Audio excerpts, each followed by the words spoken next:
Guys real Madrid out होती है तो आप कार्लो को ब्लेम करते हो। बार्सिलोना जब 3 गोल खाती है, 2 मैच में 2 हैट्रिक्स खा जाती है, तो आप हांसी फ्लिक को ब्लेम करते हो।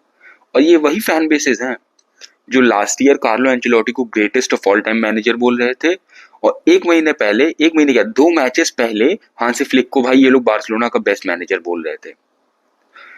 इतनी जल्दी फैंस टर्न अराउंड करते हैं कि मतलब जिसका कोई जवाब नहीं है। भाई कल जो 3 गोल हम लोग खाए हैं इसमें हम हमारी गलती है, मैं मानता हूँ, ठीक है। लास्ट के 2 मैचेस में हम 2 हैट्रिक खाए, पर उन 2 हैट्रिक्स का कोई मतलब था। डॉर्टमंड आउट हुई, बार्सिलोना ने दूसरे मैच में कमबैक किया, तो दोनों हैट्रिक का कोई मतलब नहीं था। बट क्या हम कंसर्न, मतलब हम लोगों को कंसर्न होना चाहिए? ऑफ कोर्स होना चाहिए भाई, क्योंकि आपके आने वाले गेम्स किसके अगेंस्ट है? रियल मैड्रिड, जिनको चोट लगी हुई है। और भाई घायल शेर हमेशा ज्यादा घातक होता है। उसके बाद किससे मैच है?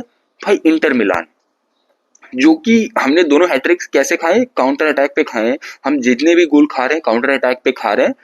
और मतलब यूरोप की one of the best counter attacking teams Inter Milan. हम लो ब्लॉक के अगेंस्ट भाई मतलब बहुत ज्यादा मुश्किल होता है गोल मारना।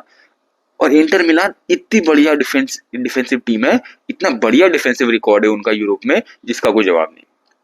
क्या बार्सिलोना के लिए ये आने वाले मैचेस सबसे बड़े टेस्ट हैं? मेरे हिसाब से हाँ। भाई यही मैचेस हैं जहां पे आपको स्क्वाड की डेप्थ को शो करना पड़ेगा। यहाँ पे फरहान टोरेस, फर्मिन लोपेज, इन सब प्लेयर्स को लाना पड़ेगा और इनको शो अप करना पड़ेगा। लेवेंडोस्की इंजर्ड हो चुके हैं, कोई न्यूज नहीं है कब तक इंजर्ड है अभी। हो सकता है 2 से 3 हफ्ते तक आउट रहेंगे। और अगर ऐसा रहता है तो भाई वो रियल मैड्रिड वाला मैच तो मिस करेगा ही, इंटर मिलान से भी मैच मिस कर देगा। रॉबर्ट लेवेंडोस्की सिस्टम में कितना जरूरी है आप तब इमेजिन करोगे जब वो इस टीम में नहीं रहेगा। जब सेंटर फॉरवर्ड पोजीशन पे एक फोकल पॉइंट नहीं रहेगा, जब क्रॉसेज आप डाल रहे हो बट वहां पे कोई रिसीव करने वाला नहीं है, तब आपको पता चलेगा कि रॉबर्ट लेवेंडोस्की कितने ज्यादा इंपॉर्टेंट इस टीम के लिए हैं। भाई ये मैं ऐसे नहीं बोल रहा हूँ, ये पिछले कुछ मैचेस में हम देख चुके हैं। भाई रॉबर्ट लेवेंडोस्की जिस मैच में नहीं होते हैं, बार्सिलोना कैसे स्ट्रगल करती है उस मैच में गोल मारने के लिए। ऑफ कोर्स फरहान टोरेस अच्छा खेलते हैं, बट क्या वो चीज ये रॉबर्ट लेवेंडोस्की का एब्सेंस में जो चीज हम लोग को चाहिए वो फरहान टोरेस प्रोवाइड कर सकता है? नहीं कर सकता है। भाई बार्सिलोना के लिए ट्रबल बढ़ते जा रहा है, और रियल मैड्रिड उधर घात लगा के बैठी हुई है कि भाई तू कोपा डेल रे में आओ, हम ला लीगा यूसीएल सबका बदला अब हम तुम ही से लेंगे। भाई कल जो कमबैक हुआ है ना 3-4 का, भाई लोग कहते हैं कि रफीनिया एक ऐसा प्लेयर है जो सिर्फ भागता रहता है और जो मतलब सांबा टाइप नहीं है, ब्राजीलियन नहीं है, उस टाइप का प्लेयर है। कल उसने दिखाया कि भाई सांबा होना, स्किल्स करना फील्ड पे, और सिर्फ यही चीज फुटबॉल नहीं है। भाई फुटबॉल का मतलब होता है जीतना। ऑफ कोर्स भाई स्किल्स अपनी जगह बहुत बेहतर होती हैं, ऑडियंस को बहुत ज्यादा खुश करती है, बट उसकी जगह पे भाई टीम अगर हार रही है तो आपको क्या चाहिए? आपको गोल जिता सकते हैं मैचेस, असिस्ट जिता सकते हैं मैचेस, ना कि वो स्किल्स जिताएंगी। कल रफीनिया ने शो किया कि भाई वो रफीनिया क्यों है। उसके 60 जीएनए हो चुके हैं, 35 गोल 25 असिस्ट।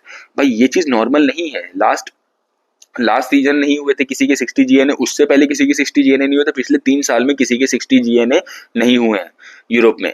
इस सीजन रफीनिया ने करके दिखाया। इससे पता चलता है कि भाई बैलन डोर का क्लियर विनर रफीनिया है। अगर बार्सिलोना 1 या 2 मेजर ट्रॉफी जीत जाती है तो भी कोपा डेल रे फाइनल में मेरे हिसाब से भाई बार्सिलोना का बहुत बड़ा चांस है जीतने का। हालांकि रियल मैड्रिड वो चीज आसानी से नहीं होने देगी, बट मेरे हिसाब से बार्सिलोना का चांस है। ला लीगा में 7 पॉइंट का लीड हो चुका है। अभी रियल मैड्रिड जीत जाएगी, 3 पॉइंट उनको मिलेंगे, तो भी फिर भी 4 पॉइंट की लीड है। तो मेरे हिसाब से ला लीगा भी धीरे धीरे बार्सिलोना अपने जेब में रख रही है। यूसीएल में देखना रहेगा कि भाई इंटर मिलान को आप हरा पाते हो नहीं। अगर हरा पाते हो तो भाई 10 साल के बाद आप फाइनल खेलने जाओगे, और भाई ये चीज बार्सिलोना फैंस बहुत ही ज्यादा मिस किए 10 साल से। यूसीएल फाइनल, यूसीएल फाइनल में क्या होता है? भाई हम लोगों ने इतना होप नहीं लगाया था कि हांसी फ्लिक पहले सीजन में आएंगे और फाइनल जिता देंगे बार्सिलोना को, बट फाइनल ले जाएंगे ये तो होप लगाई थी ना किसी ने। सेमीफाइनल ले जाएंगे ये तो होप लगाई थी ना किसी ने, और वो उस चीज पे हांसी फ्लिक पूरा फुलफिल किए हैं उस चीज को। उस बात पे वो खरे उतरे हैं कि भाई मैं आया हूँ, मैंने बार्सिलोना को ज्वाइन करने से पहले इनके अकेडमी को स्टडी किया, इनके प्लेयर्स को स्टडी किया, इनके स्टाफ को स्टडी किया, मैंने पूरे क्लब को स्टडी किया। भाई ज्वाइन करने से पहले और भी क्लब्स थे जिन्होंने हांसी फ्लिक को ऑफर किया था कॉन्ट्रैक्ट, बट हांसी फ्लिक इतने ज्यादा बार्सिलोना को लेकर डिटरमाइंड थे कि भाई उन्होंने हर क्लब को ठुकरा दिया। लोअर सैलरी पे बार्सिलोना आए, बार्सिलोना ज्वाइन करने से 1-1.5 महीने पहले से ही उन्होंने स्टडी करना शुरू कर दिया था बार्सिलोना को। इतने ज्यादा डिटरमिन्ड थे। और ये चीज अब देख सकते हो ना भाई कि उन्होंने कुछ ना कुछ तो भाई चेंज किया है। भाई जावी ने इस टीम को भाई इस टीम की नींव खड़ी की है, मानते हैं, बट उसके ऊपर का जो पोर्शन है वो पूरा हांसी फ्लिक ने खड़ा किया है भाई। जावी ने इनको एज अ फैमिली बनाया था और हांसी फ्लिक इनको निखार रहे हैं प्लेयर्स को। हर एक प्लेयर हांसी फ्लिक के अंदर अपना बेस्ट दे रहा है। नेक्स्ट सीजन और बेहतर आएगा, उसके बाद और बेहतर आएगा। हमें नहीं मालूम हांसी फ्लिक कब तक रुकेंगे, बट जब तक भी रुकेंगे भाई वो यूरोप को इस टीम से डिस्ट्रॉय करवाते रहेंगे। ये बच्चे हैं भाई, ये पूरी टीम में आधे प्लेयर्स बच्चे हैं जो खेलते हैं, मतलब अंडर 20 या 21 रहते हैं अप्रोक्सीमेटली। उसके बाद ये टीम इतना अच्छा परफॉर्म कर देती है, तो सोचो विद टाइम जो एक्सपीरियंस आएगा उसके बाद ये बार्सिलोना कैसा परफॉर्म करेगी। मेरे हिसाब से भाई कल का जो मैच हुआ था उसमें प्लेयर बाय प्लेयर अगर रिव्यू करें ना भाई, तो भाई शेजनी को 3 गोल नहीं खाने थे। 2 गोल तो भाई चलो मैं मान सकता हूँ कि वो खा गया, बट जो थर्ड गोल था उसमें उसको अपनी लाइन से आगे आना था। वो स्लाइट चांस था कि वो रुक सकता था, बट वो नहीं रुक पाया। कोई बात नहीं, मैं उसको ब्लेम नहीं करूंगा। उसके अलावा भी उसने काफी क्रूशियल सेव्स किए हैं। भाई राइट बैक पे आ जाए, जूल्स कुंडे, भाई जो लमीन यमाल और जूल्स कुंडे की पार्टनरशिप है ना, वो रफीनिया और कुंडे में नहीं दिखती है हम लोग को। ये कल के मैच में हमने देख लिया। और जो बाल्डे और रफीनिया में हमको दिखती है ना, वो जेरार्ड मार्टिन और फरहान टोरेस में नहीं देख सकते हम लोग। तो भाई कल कुंडे का अच्छा गेम था, बट और बेहतर हो सकता था। कुबारसी का फर्स्ट हाफ बहुत ही वाहियात गया था, बट सेकेंड हाफ में उसने इतना कवर कर लिया था कि आप उसको एक खराब रेटिंग नहीं दे सकते भाई। इनियागो मार्टिनेज इस टाइम पे लालीगा का बेस्ट डिफेंडर है, ये आप मानो या ना मानो, वर्ल्ड का one of the best ball playing centre backs है और one of the best centre back defensive centre backs है। इनियागो मार्टिनेज भाई इतना अंडररेटेड है ना, आप इमेजिन नहीं कर सकते। वो बहुत ही बढ़िया है अपनी पोजीशन पे जब से उसने हांसी फ्लिक के अंदर काम करना शुरू किया है। उसके बाद जिरार्ड मार्टिन पे आ जाए भाई। जिरार्ड मार्टिन का कल गेम अच्छा नहीं था भाई। उसने हमने देखा है कि वो अच्छे अच्छे विंगर्स को स्टॉप कर लेता है, बट कल के मैच में पता नहीं उसका ऑफ गेम था या क्या था। इससे आपको पता चलता है कि भाई बाल्डे की कमी आपको कितनी ज्यादा खल रही है और आगे आने वाले मैचेस में और खलेगी। भाई बाल्डे को जल्दी से जल्दी रिकवर करना होगा, क्योंकि जेरार्ड मार्टिन पे आप इंटर मिलान और रियल मैड्रिड के अगेंस्ट आप नहीं जा सकते हो। जिरार्ड मार्टिन नो डाउट अच्छे प्लेयर है, बट बाल्डे उनसे एक स्टेप ऑफ कोर्स आगे हैं। वो अटैकिंग थ्रेट प्रोवाइड करते हैं, डिफेंसिवली वो बहुत ज्यादा सॉलिड हैं, और क्रिएटिविटी भी उनके अंदर बहुत ही ज्यादा भर भर के, मतलब कूट कूट के भरी हुई है। मिडफील्ड में भाई फ्रेंकी डियोंग, पेद्री तो बहुत ही मतलब कल लाजवाब। भाई पेद्री का खराब गेम जाता कब है, आप ये बताओ। और उसके बाद फर्मिन लोपेज का कल थोड़ा ऑफ गेम था। उन्होंने 1-2 शॉट लेने की कोशिश की थी, बट वो नहीं गए। उसमें मैं उनको ब्लेम नहीं कर रहा हूँ, हर मैच में आप गोल नहीं मारोगे, बट आप एक अटैकिंग थ्रेट देते हो ना टीम के पास। आप एज अ सेकंड स्ट्राइकर आप खेलते हो ना, एक सेकंड स्ट्राइकर का ऑप्शन आपके पास है, ठीक है। बार्सिलोना अगर बेंच से सेकंड स्ट्राइकर चाहिए, अटैकिंग मिडफील्डर चाहिए, लेफ्ट विंगर चाहिए, फर्मिन लोपेज आपके साथ खड़े हैं हमेशा। कल फरहान टोरेस खेले थे as a left winger, but मैं कहूंगा लेफ्ट विंगर नहीं, वो सेकंड स्ट्राइकर थे। लेवेंडोस्की के बहुत ही क्लोज खेल रहे थे वो, और पहला गोल दिखाता है कि भाई फरहान टोरेस में क्वालिटी है। पहला गोल दिखाता है कि फरहान टोरेस भाई वो चीजें कर सकता है जो आप एक्सपेक्ट करते हो उससे। फरहान टोरेस के 15 गोल हो चुके हैं इस सीजन, और लालीगा में अच्छे अच्छे स्ट्राइकर्स के 15 गोल नहीं हुए इस सीजन। तो इससे आपको पता चलता है भाई फरहान टोरेस में क्वालिटी है। उसके बाद रफीनिया, भाई रफीनिया ने तो दिखा दिया है कि भाई वो इस साल बैलेंड और क्यों डिजर्व करता है। भाई क्लच मूवमेंट्स पे रफीनिया निकल के आता है, ठीक है।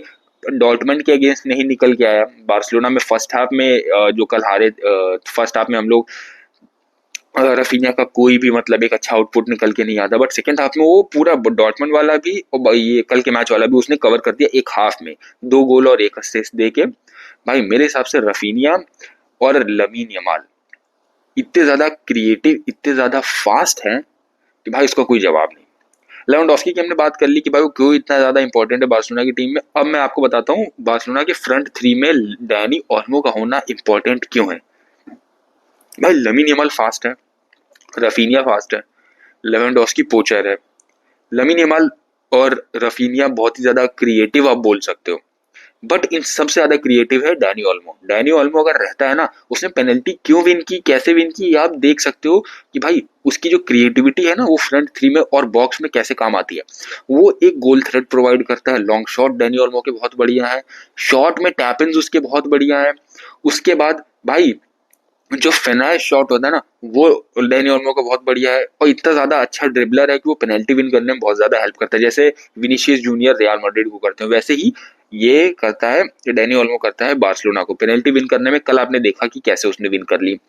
उसके बाद डैनी ओल्मो भाई इतने टाइम से इंजर्ड थे ना, तो फर्मिन लोपेज वाली जो जगह थी ना, वहां से थोड़ी क्रिएटिविटी कम निकल के आ रही थी। देखो डीप डाउन से भाई पेदरी और फ्रैंकी डियोंग तो कर ले रहे थे अपना काम, बट फर्मिन लोपेज जो है ना, अब वो नो डाउट अच्छे प्लेयर है, बट डैनी ओल्मो उनसे उनका अपग्रेड है हम कहेंगे।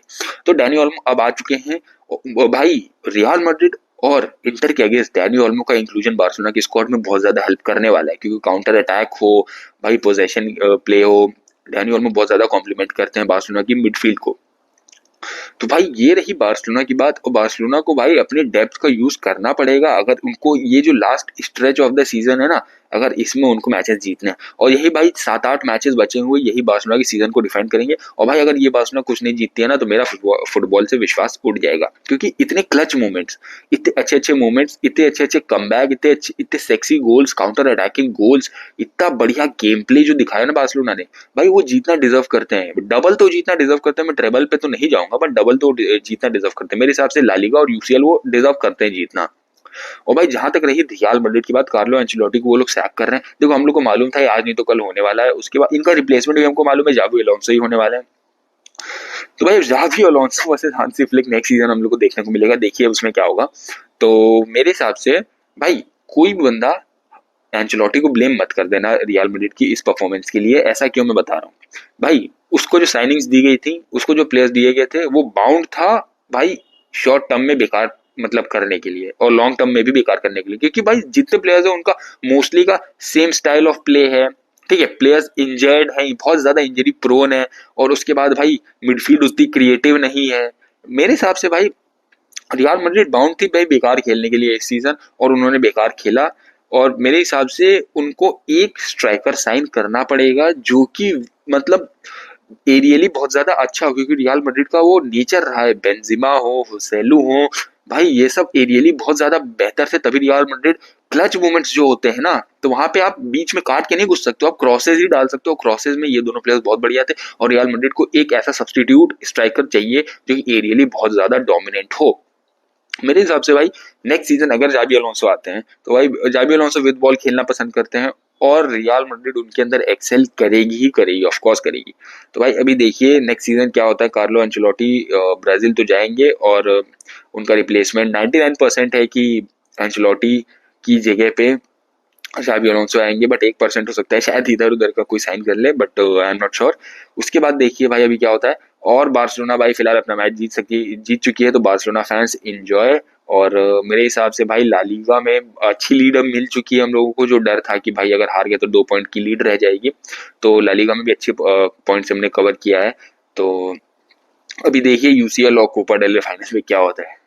ओके, थैंक यू गाइस, जिसका बारसा, और प्लीज इस चैनल को सब्सक्राइब कर लीजिए और वीडियो को लाइक कर दीजिएगा, और हमें ऐसे ही सपोर्ट करते रहिए। Thank you.